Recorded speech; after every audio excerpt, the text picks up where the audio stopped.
আল আদল ইংরেজিতে বলে জাস্টিস, ন্যায় বিচার, সুবিচার, সুশাসন। সব জায়গায় এই জাস্টিস থাকা দরকার। Justice should be prevail in the society. আদল অনেকে না বুঝলেও আদালত শব্দটা বুঝবে না। যেখানে বিচার কার্যের ফয়সালা করা হয়, কোর্ট কাছারি আদালত, এটা তো ভেরি কমন। আদালত যেখানে ন্যায় বিচার হবে, সুশাসন হবে। কিন্তু ভাগ্যের কি নির্মম পরিহাস, ওখান থেকে মিথ্যা সাক্ষী দিয়ে মনমতো রায় দিয়ে দেয়া হয়। এগুলোর পরিবর্তন হওয়ার দরকার আছে না নাই? আদলের বিপরীত হচ্ছে জুলুম। যে সমাজে আদল থাকে না, সেই সমাজে জুলুম মানুষের ঘাড়ে চেপে বসে। জুলুম মানে হচ্ছে বৈষম্য। বৈষম্যের স্থান ইসলামে নাই, অবিচারের স্থান ইসলামে নাই।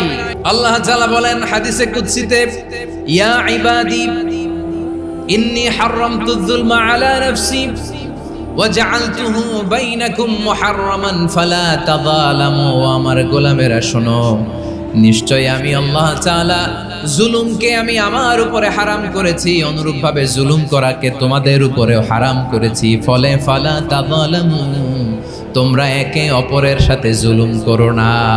নির্দেশনাটা কার? যে আমি জুলুমকে নিজের জন্য হারাম করেছি এবং তোমাদের জন্য হারাম করেছি। আমরা আর এরকম কোন জুলুম বাংলাদেশে দেখতে চাই না। জোরে বলেন ঠিক কিনা? আমরা আর নতুন করে কেউ জালিম হোক এটা চাই না। নতুন করে আবার কেউ ফ্যাসিস্ট হোক আমরা চাই না। এক দল আরেক দলকে নিশ্চিহ্ন করার রাজনীতি করুক আমরা চাই না। আমরা সুশাসনের বাংলাদেশ চাই। আমরা বিশ্বের বুকে সম্মান নিয়ে মাথা উঁচু করে দাঁড়াতে চাই। ঠিক কিনা বলেন? আল্লাহ তাআলা আদলের আদেশ দিয়েছেন, সুশাসনের ন্যায় বিচারের আদেশ দিয়েছেন। ইন্নাল্লাহা ইয়ামুরু বিল আদল।